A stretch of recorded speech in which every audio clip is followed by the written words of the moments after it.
할렐루야. 오늘 설교는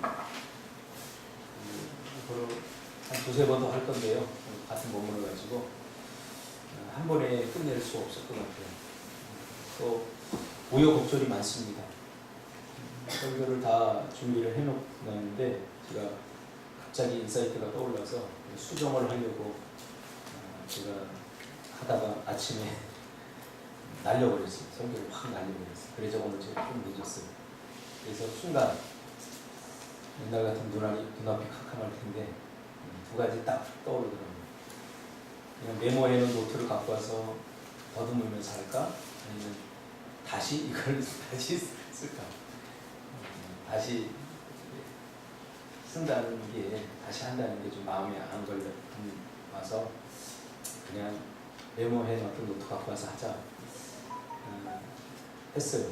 근데 사람의 마음이 또 순식간에 바뀌어요. 배세관 집사가 와서 희망을 끊고 배 집사 이거 날아가는데 좀 복원시켜라고 했더니 복원을 못 시키더라고요. 배세관 집사의 인간적인 면입니다. 그래서 다시 하려고 하는데 또 박준석 집사가 또 옆에서 또 깔짝거려요. 옆에서 뭐 헌금 뭐 봉투 한다고 자꾸 깔짝거려서 이게 안 써지는 거예요. 그래서 순간적으로 이걸 그냥 할까 망설이다가 그냥 했어요. 왜냐하면 제가 약속한 게 있거든요, 저한테. 예전에 목사님들이 원고 없이 설교를 횡설수설하는 거에 제가 상처를 좀 많이 받았어요. 이쪽으로 갔다 저쪽으로 왔다 갔다. 그래서 그때 제 성향상 저는 이거 안 보고 하는 게 더 좋아요. 그게 훨씬 편해요. 그때 제가 절대로 딴소리 하지 말자. 그래서 토시 하나까지 제가 다 써서 이렇게 하는 습관을 들였어요. 근데 지금 이게 편해요. 딴소리 안 하니까. 딱 그대로 읽고 딱 끝내면 되니까. 그렇죠? 그래서 써야 되겠다. 그래서 다시 썼는데 첫 원본만큼 작품이 안 나왔어요. 그래도 잘 기억하면서 제가 은혜를 많이 받은 부분이라 같이 나눴으면 좋겠습니다. 오늘 본문 중심에서 왜 본토 친척 아비집을 떠나야만 했는가 라는 제목으로 하나님 말씀 전달하겠습니다. 사실 이곳 제주로 사역지를 옮기면서 계속해서 하나님께 질문하며 묵상했던 내용입니다. 왜 우리가 제주로 사역지를 옮겨야만 했는가? 왜 본토 친척 아비집을 아브라함은 떠나야만 했는가? 이것과 일맥상통하는 고민인 것 같습니다. 저 솔직히 말하면 인천을 좀 떠나기 싫었거든요. 리더의 입장에서 또 내색하는 것이 전체에 영향을 미칠까봐 제가 사실 내색은 안 했지만 누구보다도 인천을 떠나기 싫었거든요. 떠나고 싶지 않을 때 떠나는 것이 가장 힘들지 않습니까? 하고 싶을 때 하는 건 누구나 할 수 있지만 정말 하고 싶지 않은 것을 할 때 정말 힘들고 어렵지 않겠습니까? 그동안 제주도를 우리가 5년 동안 넘나들면서 제가 내린 결론이 무엇이냐 하면 제주는 그저 여행지로서 좋다. 쉬고 싶을 때, 쉴 수 있을 때 쉴 곳을 하나 마련해서 언제든지 와서 쉬기 참 좋은 곳이다 라는 결론을 내렸어요. 그래서 꿈틀 학교를 한다고 하더라도 학교를 여기에 두고 또 교회는 인천에 두고 왔다 갔다 하면서 사역자를 두고 그렇게 해야 되겠다라는 제 나름대로의 프로젝트를 세워놨습니다. 그런데 하나님께서 갑자기 이곳으로 오라고 하니까 굉장히 당황스럽고 1년 동안 이걸 가지고 하나님과 사실 많이 싸웠습니다. 물론 희망이 없던 사람들에게 사업을 접고 무엇인가 새로운 것을 하고 싶은 사람에게는 쉬웠을지 모르겠지만 제 나름대로 목회가 기반을 다지고 있는 그 시점에서 인천을 떠난다고 하는 것이 결코 쉬운 일은 아니었습니다. 계속해서 하나님께 물었죠. 왜 하나님 본토 친척 아비집을 떠나야만 합니까? 인천은 거의 제 고향과 같아요. 백령도가 인천으로 편입되면서 이제 인천이 내 고향이 됐지만 사실은 인천이 제 모든 삶의 터전이었죠. 계속해서 물었습니다. 하나님, 왜 본토 친척 아비집을 제가 떠나야 됩니까? 제가 나이가 이제 50인데 뭔가 새로운 걸 시작하기에는 정말 힘들고 어려운 그런 시간들인데 그런 고민을 하고 기도를 했습니다.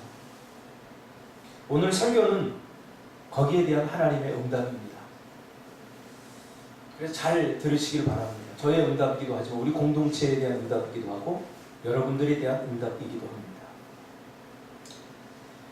러시아에서 태어나 한국으로 귀화한 오슬로 대학 한국학 교수 박노자라고 하는 분이 있습니다. 이름은 한국이지만 얼굴은 러시아 사람입니다.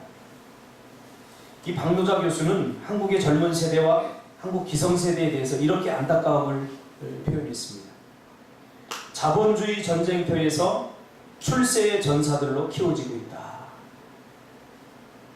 그동안 60년대, 70년대를 지나면서 80년대, 90년대, 2000년대를 지난 이 한국의 현대사를 누구보다 잘 알고 있던 이 박노자 교수는 그동안의 한국 사회를 보면서 나름대로 자본주의 전쟁터에서 출세의 전사들로 키워지고 있다. 혹은 자본주의 전쟁터에서 출세의 전사들로 내몰리고 있다. 이렇게 표현했습니다. 오늘 설교를 우리가 하나하나 잘 곱씹어 봤으면 좋겠습니다. 우리가 이런 시스템 속에서 살아가고 있는 거죠. 자본주의 전쟁터에서 어떻게 하면 성공할까? 어떻게 하면 출세? 어떻게 하면 돈 많이 벌까? 그것을 위해서 싸우고 있는 전사들로 우리가 키워지고 있다는 거예요. 말이죠. 이런 시스템 속에서 살아가고 있는 사람들은 지금 현재 우리 88세대 직장을 구하지 못해 실업자가 된 이 실업의 문제를 어떻게 바라보느냐. 사회의 문제가 아닌 자기 자신의 문제, 즉 무능력의 문제로 보면서 좌절하고 있다는 거예요. 내가 취업을 못하고 내가 다른 사람들보다 월급을 더 많이 받지 못하고 이런 것을 자신의 무능의 문제로 보고 있다는 거죠. 한국 사람들은 대부분 이렇게 본다는 거예요. 그런데 그럼 다른 외국에 사는 사람들이 이렇게 볼까? 이렇게 보지 않을 수도 있다는 거죠. 적어도 박노자 교수가 본 유럽 사람들 그렇게 보지 않고 있다는 거죠. 사회적인 문제를 본다는 거죠. 우리는 중학교 때부터 살인적인 경쟁 속에서 낙오에 대한 공포, 또 성공에 대한 집착 속에서 출세에도 사실은 내면의 충족감을 잘 느끼지 못한다고 합니다. 야, 중학교 때는 열심히 해서 좋은 고등학교 가고 그 다음에 대학 좋은 데 가고 좋은 데 취직하고 결국은 그 자리까지 왔는데 그 자리까지 안 가면 안 돼. 왜? 그런 경쟁 속에서 내가 하지 못하면 누군가 다른 사람이 그 자리를 차지하기 때문에 우리 서로 경쟁해요. 여기서 낙오되면 우리 실패자고 우리 낙오자야. 그런 공포가 있죠. 그래서 성공에 대한 집착 속에서 우리가 살아가지만 정작 출세를 하고 이 모든 것들을 다 이루었는데도 내면의 충족감을 느끼지 못하고 행복을 느끼지 못하고 있다는 거죠. 달려와 보니까 달려가면 그 끝은 행복이다.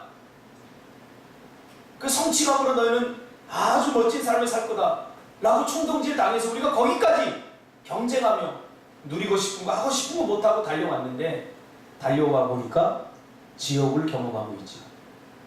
지금 젊은 세대들이 그런 세대 아닙니까? 한국 최고의 명문대학을 나와도 만족한 직장을 구하지 못해서 이직률이 50%를 넘어서고 있다고 합니다.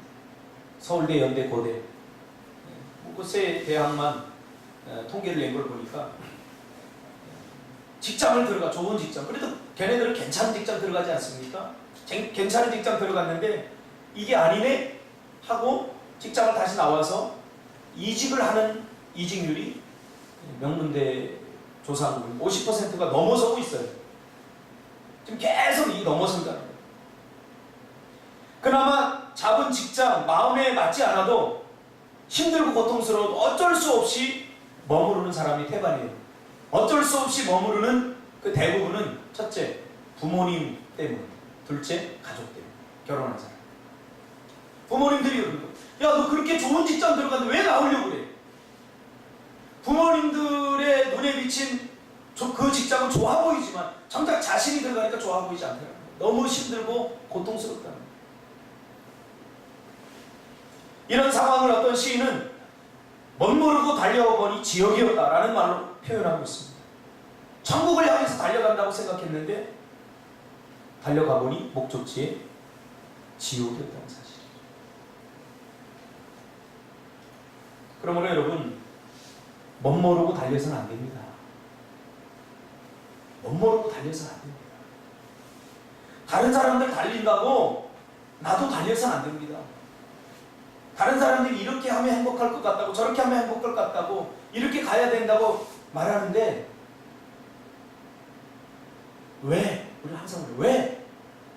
내가 좋아하는 건 뭐고 내가 꿈꾸는 세상은 뭔가 우리 항상 기억해야 됩니다. 우리가 도달하려고 하는 그것이 정말 희망의 땅인가를 우리는 정말로 고민하고 기도해야 됩니다. 한국 사회는 세계 그 어떤 나라보다 가장 자본주의 색채가 강한 나라가 되어 있습니다. 이제. 자본주의 지지율이라는 게 있어요. 자본주의 지지율이 프랑스 같은 경우는 유럽에서 그래도 자본주의가 가장 안정된 나라가 프랑스인데 자본주의 지지율이 36%라고 합니다. 그러니까 유럽 평균 자본주의 지지율이 50%라고 합니다. 이 자본주의 지지율이라는 건 뭐냐면 너희가 어떤 세상을 원하느냐, 여러분 사회주의를 원하느냐, 공산주의, 뭐 다양한 뭐 이렇게 군국주의 뭐 이런 걸 다 했을 때 자본주의 세상이 그래도 가장 괜찮다. 그래서 자본주의를 밀고 있는 그 퍼센트입니다. 유럽 평균 50%, 절반은 자본주의를 지지하지만 자본주의가 대안이 아니다. 사회주의가 대안일 수 있다. 그래서 유럽 같은 경우에 공산당도 많지 않습니까? 50%밖에 안 되는데 한국의 자본주의 지지율은 70%가 넘어간다고 합니다. 한국은 자본주의 국가입니다. 자본주의가 발생한 그 국가조차도 이렇게 너무 많지 않은데 우리 한국은 지독한 자본주의 국가입니다. 자본주의 국가라는 게 뭐예요? 돈이 모든 것을 결정한다고 믿고 있는 그런 사회죠. 돈이 모든 것을 결정합니다. 이런 자본주의가 판을 치는 한국은 OECD 국가 중에 젊은이 자살률이 최고입니다. 젊은이들 가운데 헬조선, 지옥이라는 거예요. 죽지 못해 사는 사람들이 많다는 거죠. 그러니까 아무 생각 없이 사는 사람들은 그저 이게 이상한 가운데 이렇게 살지만 조금 뭔가 생각을 하고 의식을 갖고 사는 사람들은 야, 이게 정말 한국이 살만한 땅인가 하고 물어보게 되는 거죠. 오죽하면 명문대를 나온 그 친구들이 그토록 좋은 직장을 잡고도 왜 그것을 박차고 나오냐 그 말이에요. 어떤 한 여자아이가 어제도 인터뷰하는 거 TV에 보니까 이렇게 살다가 자기가 죽을 것 같아서 나왔대요.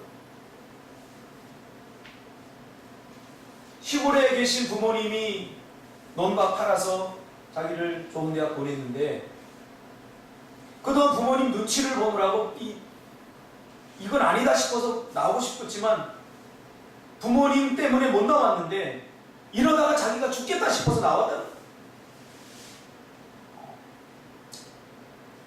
죽지 못해 사는 사람들은 고민하다가 살기 위해서 이민을 떠납니다. 자본주의가 판을 치는 대한민국의 젊은이들은 8가지를 포기하고 살아간다고 해서 8포 세대다 이렇게 이야기합니다. 첫째, 연애 포기합니다. 연애를 포기하니까 만날 사람이 없으니까 결혼을 못하겠죠. 요새 준석 집사가 만날 사람이 없네 그러더라고요. 눈먼 장님이죠. 연애를 못하니까 결혼을 포기해야 돼요. 결혼을 못하니까 출산도 안 돼요. 또 결혼을 했더라고 하더라도 이 아이를 낳아서 들어가는 비용이 만만치 않으니까 또 이 아이를 봐줄 수 있는 곳이 없어요. 어린이집 맡기면 되지. 어린이집 여기도 시골인데도 줄을 섰어요. 출산을 포기하고 살아가죠. 많은 젊은이들. 불임의 세대예요. 지금 이 시대에. 그래서 고령화 시대가 되면서 자녀들이 없으니까 이거 심각합니다. 이제 앞으로 10년 후면 한국에 있는 면이 뭐 30몇 개가 사라진대요. 제가 예천에 있을 때도 한 면에 아이가 2명, 3명인데요. 한 면이라고 그러면 적어도 몇천 명 되지 않습니까? 초등학생이 1명도 안 되는 데가 있어요. 왜? 힘드니까. 처음에는 힘드니까 아이들을 시골로 보내요. 할머니들한테, 할아버지한테. 그래도 힘드니까 이제 할아버지, 할머니가 돌아가시고 하니까 이제 더 이상 기를 곳이 없는 거예요. 이 국가가 책임져야 되는데 우리는 다 개인이 책임지니까. 또 집을 포기하고 살아요. 그러니까 여러분들 축복이에요. 할렐루야. 네, 별로 뭐 아멘이 없는 거 감사가 넘치지 않아요. 참 여러분 제발 좀 감사하고 살았으면 좋겠어요. 여러분을 보면서 막 인상 쓰고 힘들 터져가고 막 그러는데 복에 겨운 짓이에요, 진짜. 우리가 솔직히 깨놓고 생각해봅시다. 우리가 좀 명문대에 나왔습니까? 상진이가 조금 괜찮은데 나오긴 했지만 딱 한 사람이지 않습니까? 우리가 뭐 명문대를 뭐 나왔습니까? 뭐 집안이 좋기를 합니까? 집을 포기하고 직장을 포기하고 희망을 포기하고 꿈을 포기하고 건강을 포기하고 그래서 한국 지금 사회를 팔포시대다 그렇게 얘기합니다.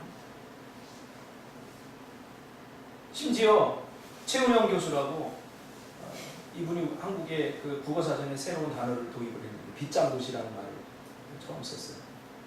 이 강남 8학군을 중심으로 해서 거기를 이제 견고한 성으로 쌓여지는 도시. 많은 한국 사람들은 거기로 진입하기 위해서 애를 쓰고 있지만 거기는 견고한 빗장이 쳐져 있어서 들어가지 못하는 그 사회. 여러분 강남 8학군 그쪽에는요 우리가 상상할 수 없는 삶을 살아가는 사람 정말. 그래서 대학을 좋은데 명문대학을 한국에 있는 다 이렇게 표본을 떠서 어디가 가장 많이 들어가는 것 같더니 이 빗장도시 안에 있는 사람들이 60% 더 많이 들어갑니다. 그러니까 거기는 강남 8학군은 왜 자꾸 8학군 하냐면 들어가면 학교 반의 절반은 서울대 들어가요. 그럼 그렇게 자연이 돼요. 왜? 뭐 예전에 뭐 EBS 이명박 정부 때 EBS에서 시험 문제 낸다. 그래서 EBS만 공부하고 사교육을 없앤다고 했지만 참 돌대가리들이 하는 짓거리죠. 더 쉬워졌어요. 왜냐하면 더 차이가 커졌어요. EBS에서만 낸다니까 쪽지게가 EBS에 나올 문제만 잘 집어주는 쪽지게 과외를 한 친구들이 다 좋은 데 들어가요. 나머지 민초들은 그저 그 EBS 책 잡고 막 고생하지만 사실 힘들어요. 견고한 빗장도시 안에 살고 있죠. 근데 심지어 이 빗장도시 안에 살고 있는 자녀들도 아무리 힘쓰고 애써도 지금 이곳 한국에서는 부모님만큼 성공할 수 없다는 좌절감을 다 갖고 있다. 야, 우리 부모님 잘 만나서 그나마 빗장도시 안에 살면서 이렇게 좋은 데 가고 이렇게 하지만 우리는 우리 엄마 아빠처럼 그렇게 성공하지는 못할 거야. 이런 좌절감을 다 갖고 있다. 그래서 될 수 있으면 이민을 떠난다. 지금 한국 땅은 온통 좌절과 절망뿐입니다. 왜 이렇게 되었습니까? 자본주의 때문입니다. 자본주의 외에는 다른 꿈을 꾸지 못하기 때문입니다. 자본주의 외에는 다른 대안을 한국에서 가르친 적이 없어요. 지난 40, 50년 동안. 자본주의가 대안이라고 생각합니다. 즉 돈이 없기 때문에 사람들이 불행하고 돈만 있으면 행복하다. 돈만 있으면 다 된다. 라고 생각하기 때문입니다. 그래서 여기까지 왔습니다. 그래서 이런 한국 사회를 향해서 박노자 교수는 자본주의 외에는 다른 세상을 꿈꾸지 않는 세대, 자본주의 외에는 다른 세상을 가리키지 않는 세상이라고 한국 사회를 꾸짖고 있습니다. 저도 피해자고 여러분도 피해자입니다. 그렇잖아요. 지금까지 달려왔어요. 그 사이에 끼지 못하면 우리는 패배자고 자들어가고 그냥 이 상태에서 만족하고 살아야 돼요. 예린이가 제주에 왔는데 계속 뒹굴뒹굴해요. 나름대로 뭔가를 하는 것 같은데 부모의 눈에 비친 예린이의 모습은 그저 뒹굴뒹굴 한다는 거죠. 그래서 나는 그렇지 않은데 엄마 아빠는 왜 그렇게 보지? 그런 시선을 좀 바꿀 필요도 있어요. 그래서 뒹굴뒹굴 안 하는 척 할 필요도 사실은 있어요. 근데 우리 예린이 굉장히 정직하고 착해요. 그래서 있는 모습 그대로를 보여줘요. 우리 예담이 좀 약아서 하는 척이라도 해서 그래도 속 안 상하게 하는데 우리 예린이는 굉장히 착해요. 그래서 있는 모습 그대로를 보여줘요. 그게 또 좋은 것만 아닌 것 같아요. 부모 입장에서. 예린이가 뒹굴뒹굴 하는 것 같아서 엄마가 속상해 하더라고요. 그래서 제가 책을 좀 읽히게 해야 되겠다. 그래서 엄마가 무슨 책을 좀 읽으면 좋겠느냐 추천을 좀 해서 예린이한테 좀 갖다 주라고 해서 아빠가 갖다 주기 그래서 추천만 해줬습니다. 여러분이 한 번쯤 다 읽어봤던 아프니까 청춘이다. 김난도 교수의 아프니까 청춘이다. 저도 그 책을 아주 의미 있게 지금 여러분 시대를 이해하는 입장에서 제가 아주 잘 읽었거든요. 그 책에 보니까 세 가지 불행을 이야기하고 있더라고요. 김난도 교수가. 첫째는 아버지 덕에 출세하는 불행. 아버지를 잘 만나서 출세하는 것이 축복인데 우리가 생각하기에 아버지를 잘 만나서 아버지 덕에 출세하는 것이 불행이다. 두 번째 불행은 재주가 많은 사람이 글까지 잘 쓰는 것이 불행이다. 세 번째는 어린 나이에 과거에 급제하는 불행. 이 세 가지 불행을 다루고 있더라고요. 여러분들 다른 것들은 어느 정도 다 이해를 할 거라고 생각해요. 하나만 살펴보면 어린 나이에 과거에 급제하는 것이 불행입니까? 어린 나이에 좋은 직장 들어가고 어린 나이에 40 패스하고 이게 불행입니까? 불행이라는 거예요. 그가 말하는 바에 의하면 소년 등과 일불행 이렇게 표현합니다. 소년 등과 일불행.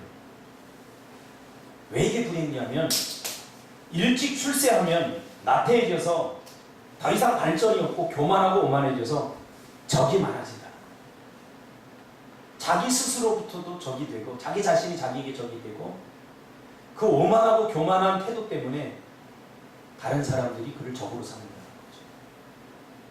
근데 나이가 어리기 때문에 그것을 감당할 만한 능력이 안 되기 때문에 쉽게 오른 자는 쉽게 떨어진다. 우리가 유병우 같은 그렇죠? 유병우 소년 등거하지 않았습니까? 일불행이 되어버렸어요. 20세 때 그 어린 나이에 패스했어요. 40 패스하고 50 패스하고 다른 사람들보다 훨씬 한 10년 많은 사람들과 함께 하면서 거만해진 거죠. 교만해진 거죠. 세상 무서운 줄 모르는 거죠.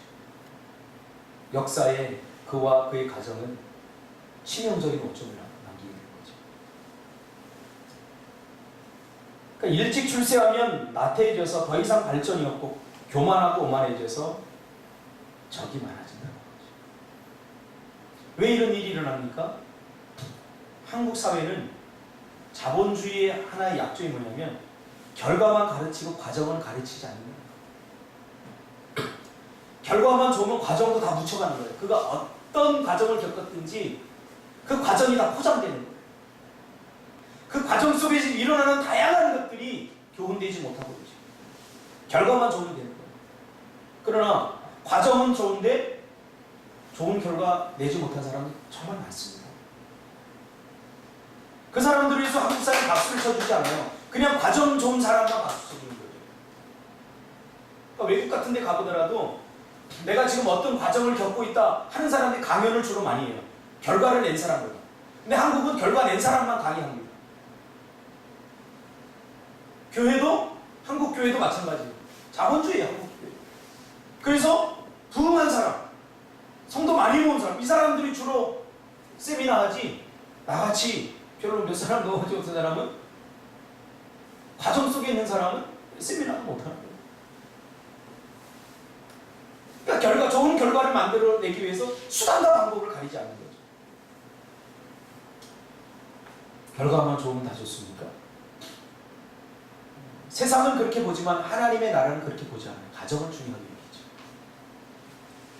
또 우리가 익히 알듯이 인생 대부분은 결과가 아니라 과정 아닙니까?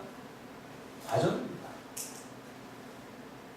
자본주의 약점이 바로 과정의 축복을 누리지 못하게 한다는 것입니다.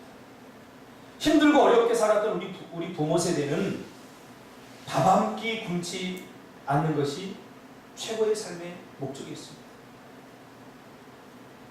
죽도록 일했어요. 저는 그 세대는 아니지만 50년대, 60년대 보릿고개 그 세대는 죽도록 일만 했어요. 일의 목적이 뭔지 아십니까? 자식들 굶겨 죽지 않기 위해서.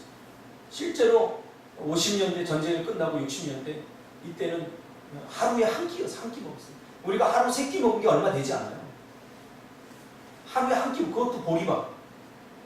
제가 어릴 적만 해도 친구들 중에 어렵게 산 친구들은 쑥 같은 거 뜯어다가, 도시락 싸면 쑥 같은 거 뜯어다가 보리하고 밀가루 이렇게 반복해가지고 이렇게 도시락 갖고 오는 친구들도 있었어요.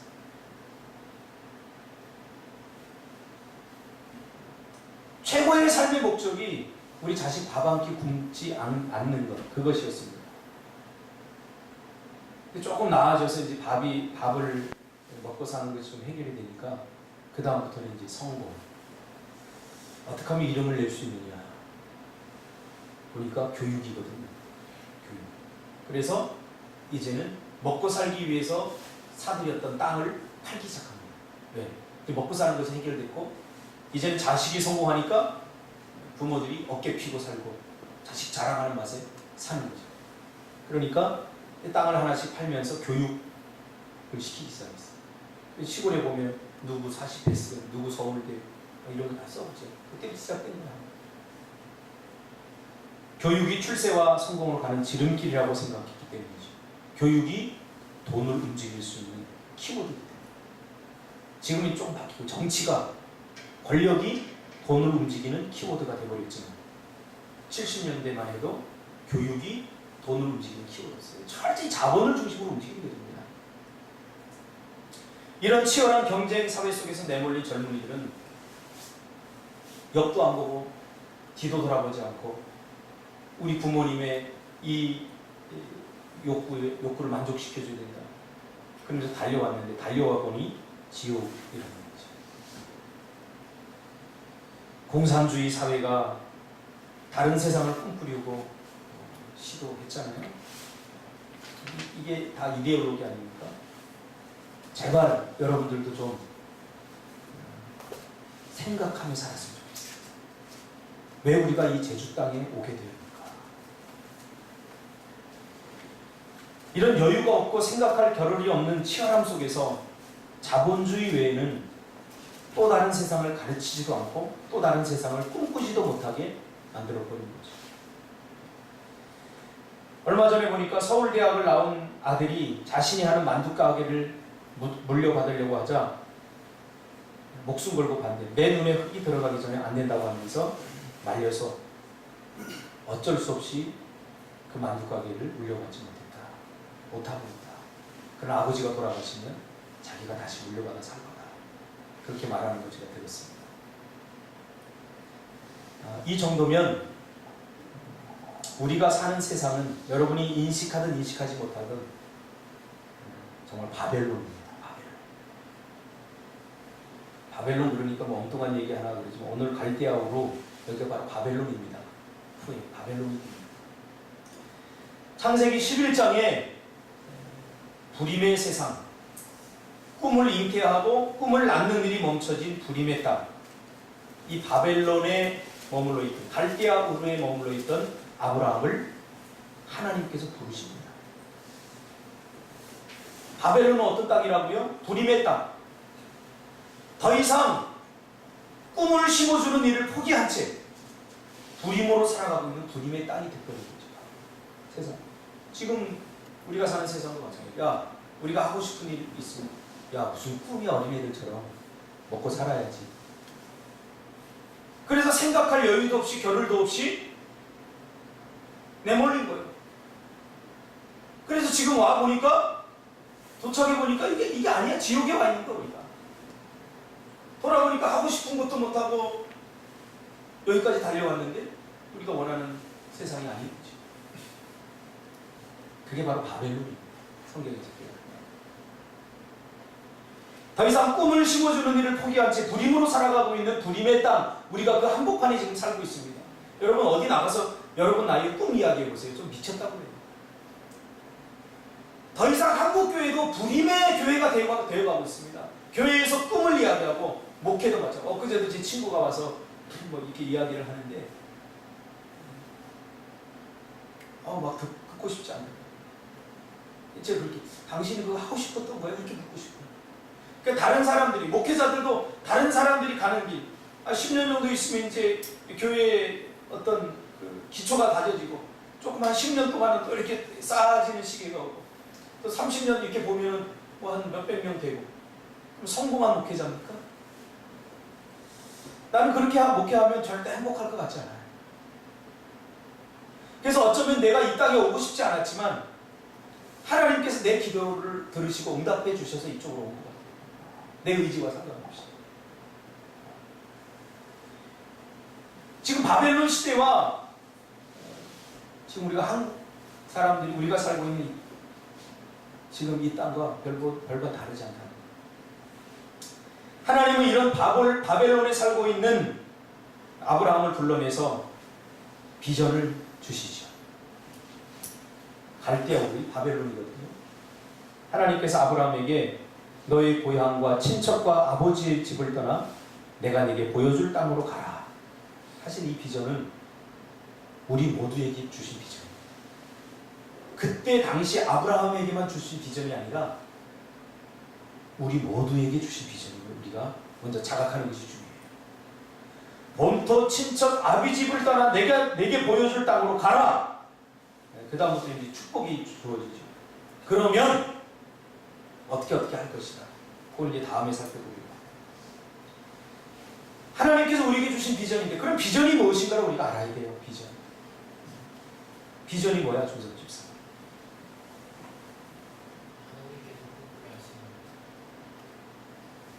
나갔다.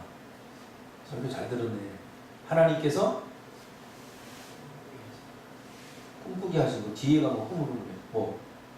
꿈꾸게 하시는 거죠. 꿈꾸게 하신 거?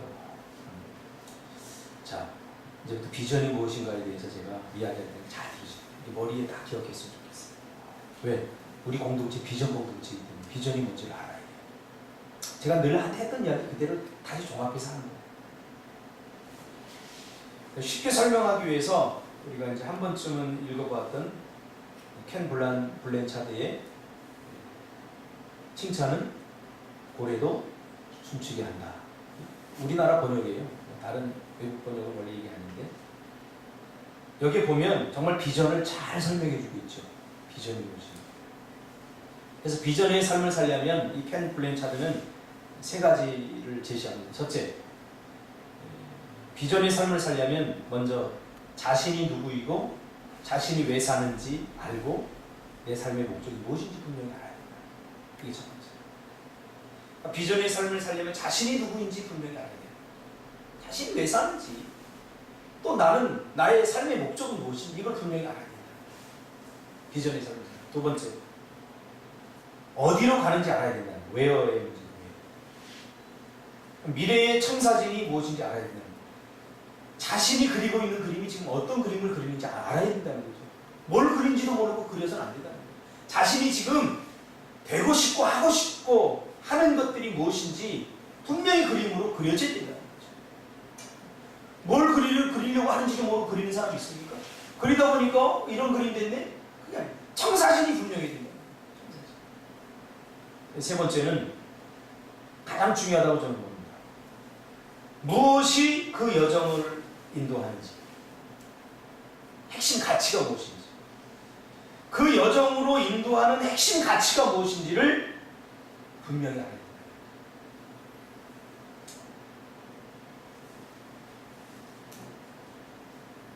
왜 사는지, 삶의 이유에 답할 수 있습니까, 여러분? 박준석 집사, 왜 살아요? 이제 답은 쉽죠. 지금 어디로 가고 있어요? 하나님의 영광을 살기 위해서. 준석 집사 그리는 거예요. 교회 안에 선교사 좀 구체화돼. 그러면 그것으로 가는 그 여정, 그 그림을 그리기 위한 핵심 가치, 그것으로 이끌어가는 과정 속의 핵심 가치는 뭐라고 합니다. 답은 다 했는데 누구한테 설명하려고 굉장히 애매해요. 그래서 이거를 조금 제가 후에 좀 알아듣기 쉽게 설명을 할 건데, 삶에 대한 이유를 분명히 해야 됩니다. 저도 이 바벨론적 삶의 가치관으로 살아갈 때는 삶에 희망이 없었습니다. 제 개인적으로. 왜냐면 5칸에 요만한 방 한 칸에 5 식구가 살고 있었는데, 바벨론적 가치관으로 가장 차 있던 저에게는 별로 희망이 되지 못했어요. 제가 대학을 갈 수 없었거든요.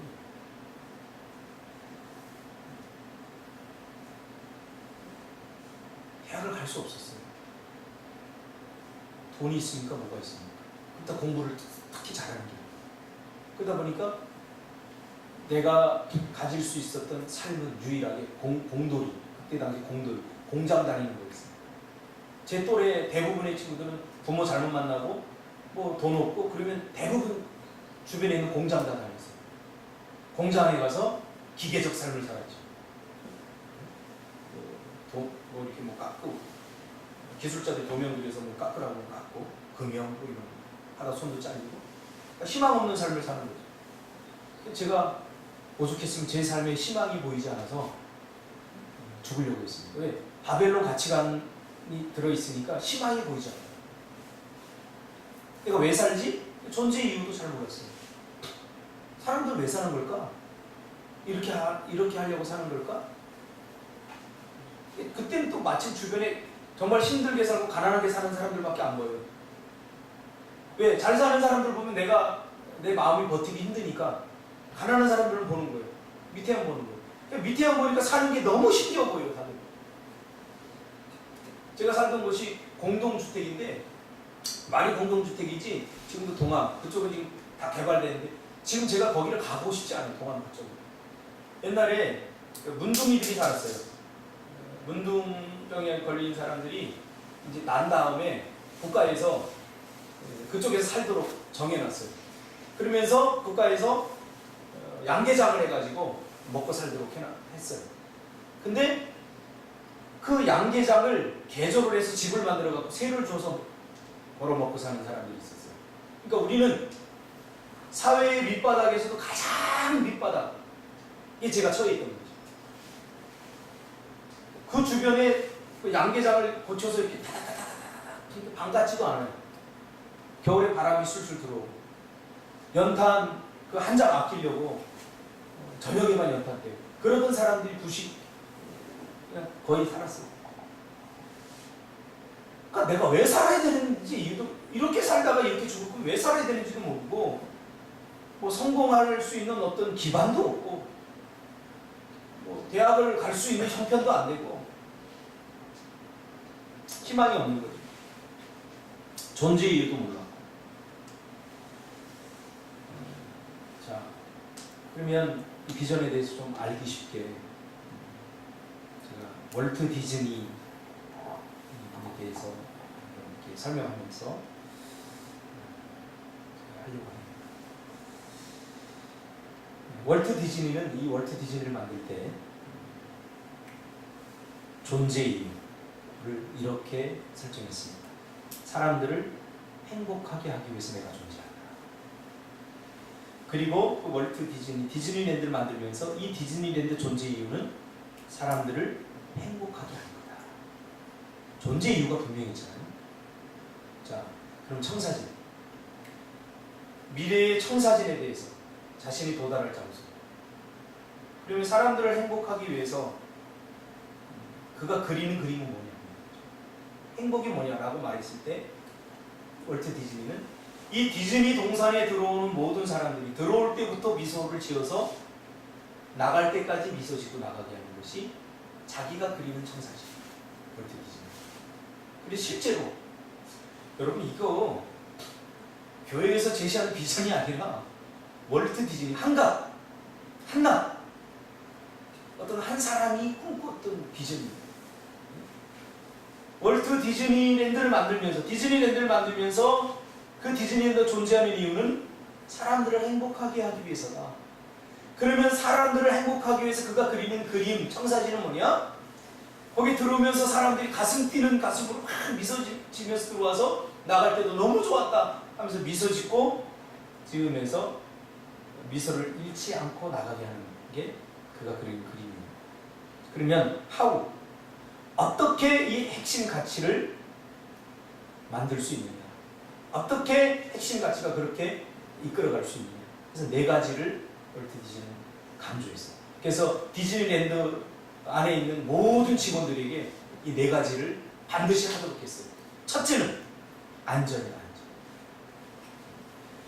그래서 아무리 많은 사람들이 와서 돈을 내고 그거를 타더라도 안전에 뭔가 문제가 있으면 정지시킵니다. 또 아무리 즐겁게 일을 하다가도 저쪽에 소리가 나면 무슨 일이야? 하고 모든 걸 다 스톱시키고 그쪽으로 직원들이 다 갑니다. 핵심 가치를 안전. 두 번째는 친절이에요. 세 번째는 공연을 통해서. 네 번째는 효율성. 너저분해하게 그냥 엉뚱한 거 다 해서 사람들 시간 뺏지 않고 효율적으로 투자한 만큼 많이 보고 많이 즐길 수 있다. 오늘 우리 그 에버랜드 같이 적당히 몇 개 좋은 거 해놓고 적당히 돈 쓰는 거 재미도 없는 거 이렇게 깔아놓는 그런 게 아니라 그냥 이거 하면서 저거 생각나게 하고 저거 하면서 이거 시간을 빨리 써갖고 이거를 다 하도록 마음 만족할 수 있다. 에버랜드는 그렇지 않잖아요. 가도 줄 서느라고 다 못하고 시간 낭비하고 비효율적인 거 타고 그래야 되잖아요.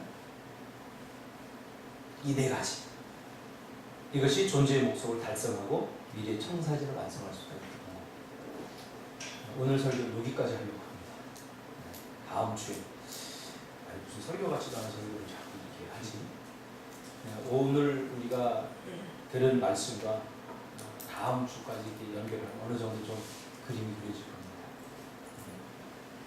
왜 하나님께서 아브라함에게 본토 친척 아비집을 떠나도록 그렇게 해야만 했는가? 오늘 내린 결론은 바벨론을 떠나야 됐습니다.